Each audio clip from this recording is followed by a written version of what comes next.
Jonathan Aguilar here for Pro Boxing Fans. Delighted to be joined by Shakan Pitters, light heavyweight contender. If you look at just domestically the light heavyweight scene, there's so much talent in it. You had Lyndon Arthur against Anthony Yarde, still scheduled to go ahead in July, hopefully. Cody Davis, Dan Aziz, and Sterling, as you mentioned, and plenty of other talent. I mean, it's just a great time to be in this domestic mix.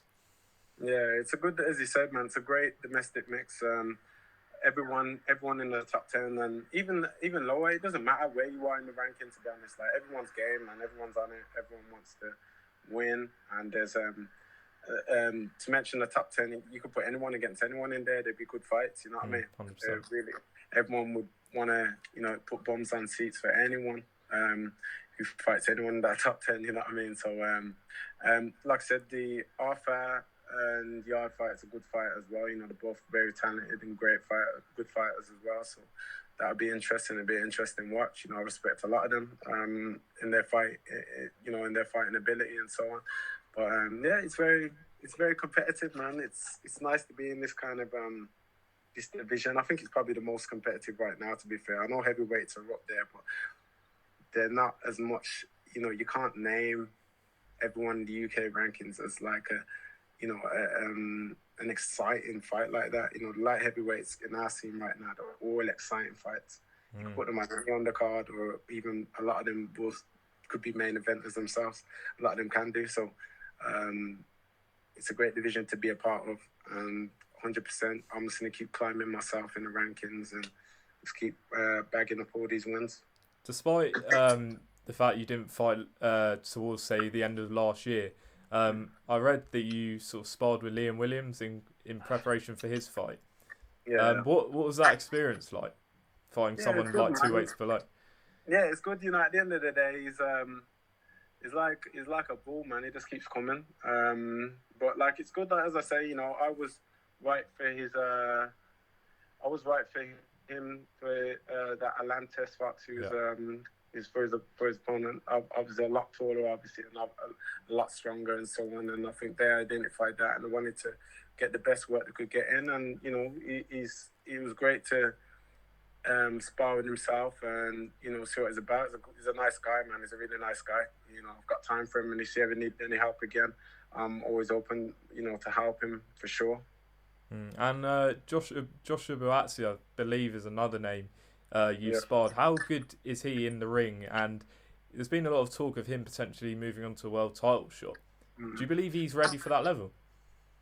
Only, like I said, only Buatsi and his team will know if he's ready for that level. I can't speculate on his career and, decide what's right for him or where he should go. Only, himself and his team would know that. But if you ask me if he's a decent fighter, he's a very decent fighter. But, I do rate him.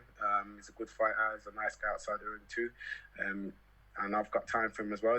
There's another one again, if he needs the help, obviously I'm open to help him. I think, like I said, I've mentioned many times, there's a lot of egos in this heavyweight, in this boxing in total. There's a lot of egos, man, and some people don't put them aside, and I'm one of those who can put it aside. If I can learn off someone else, I'm happy to learn off them. You know what I mean? Why not? I didn't have the exact like spectacular amateur pedigree like Buatsi has. He won Olympic bronze, and he's continuing to do good in even the same division now. So we both learn in sparring, and we both just do what we do. No one's point scoring in sparring or whatever. Everyone's trying to work on things. We get countless rounds, and it's good to go up to the GB set up sparring and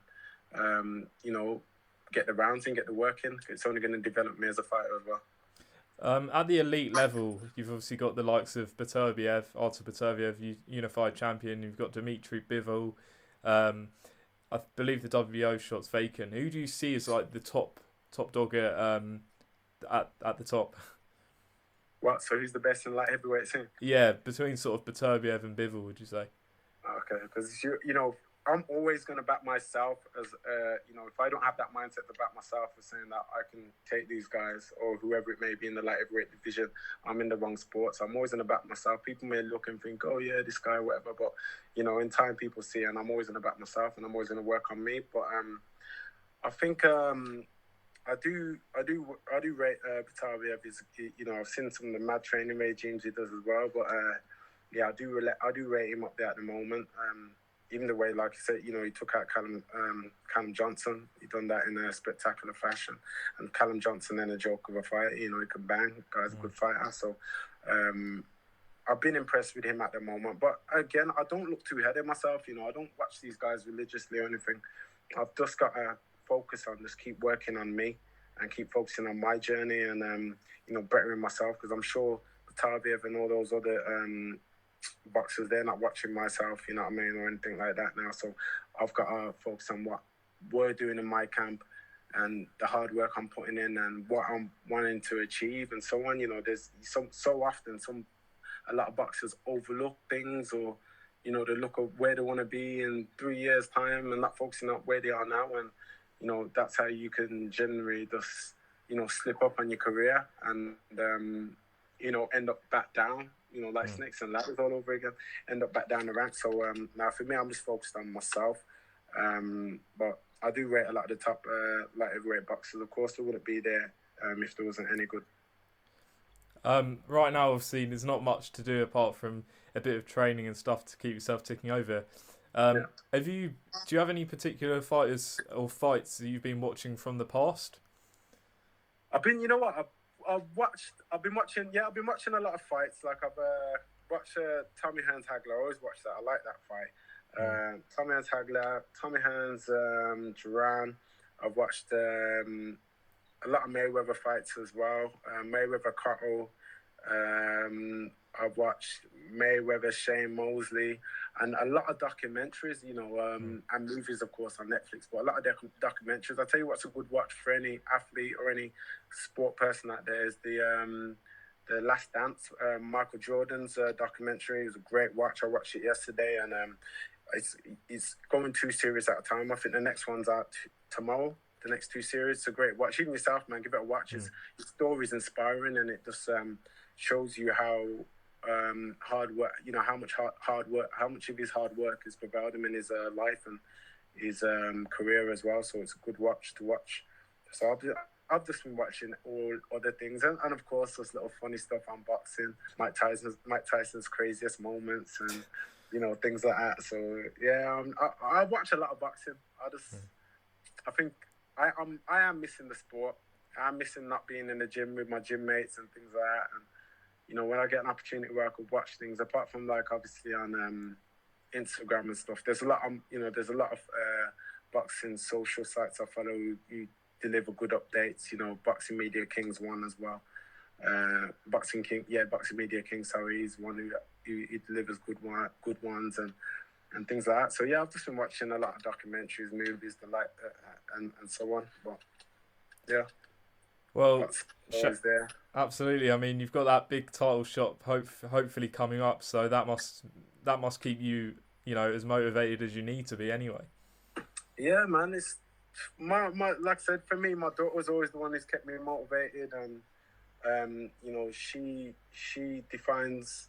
She comes before any other titles, you know what I mean? That is my title, is my daughter, and for me, fighting for that one, fighting for my daughter is something that can't be made, can't be, replaced or anything like that. So that's always my case. For me, it's just going to be always fighting for her presence, for her, and I'm happy to do that. Final one, what's the message to the public? You've told us of some fights to watch and some documentaries to watch, but what's your sort of overall message to the public right now during this lockdown period? Just everyone stay positive, as I say. Use this time to get, communicate a lot more to your family, because I'm telling you, the thing is, this British public's funny, because what will happen is everyone will be back at work, and then a lot of people are going to be like, oh, complain, right? Yeah. So we're never happy, but use this time, man, to, I mean, for me, I've got family overseas, so it's good for me to, either FaceTime my cousins, message them on Messenger and so on. Even myself now, I talk with my mum a lot more. Not that I don't talk anyway, but I've got a lot more a lot more time on my hands to talk to her, because I'm not obviously training as much. It's not taking up my time. I'm not resting between times. I've got a lot more time to, be talking to her and so on. So use this time. Although it's a negative and crap time for a lot of us, you've got to take the positives out of any bad situation. That's going to keep us afloat. And I think they just need to, focused on what they can do in their control. Whether take advantage of your daily exercises as the government's giving us. Contact a lot of family, and of course, the stay-at-home message is important. So stay at home when you have to, or come outside and go for a walk. Like myself now, I'm just sitting in the car having a little time out. But yeah, just do little things to make yourself busy. What I've been doing as well, not that I don't do it, not that I don't like doing it anyway, I've been doing it, but I've just been doing a lot more cooking myself, because you know what, I want to master that skill even more. Not that I can't cook, because I'm a good cook anyway, but there's other things I want to master, you know what I mean? So I might even buy myself some duck and see if I can roast that. What else? Gardening? Anything else? Yeah, I'm just using all this time to experiment. Well, great stuff, Shakan. Thanks for joining me today, and wish you all the best during this period. And hopefully, we'll see you in that British title fight soon enough. Yeah, no problem, man. Thank you very much. Take care, mate.